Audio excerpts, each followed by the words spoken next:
Habiganj ৫৫ BGB battalion আমাদের কাছে তথ্য আসে যে ভারতের দিক থেকে প্রচুর পরিমাণ গলদা চিংড়ির রেণু বাংলাদেশে আসবে।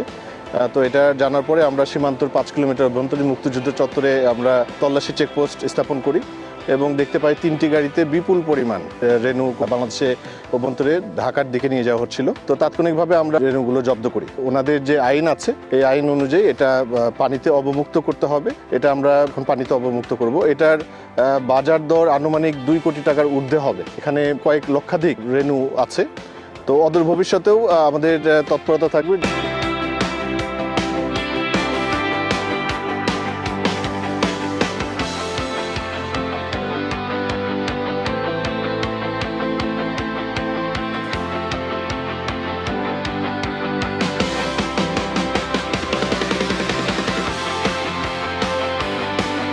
আমাদের দেশের সীমান্ত ব্যবহার করে এই ধরনের কোনো কিছু না আসে, যাতে করে আমাদের দেশীয় যে মৎস্য চাষি যারা আছেন, খামারি যারা আছেন, তাদের স্বার্থটা যেন রক্ষা পায়।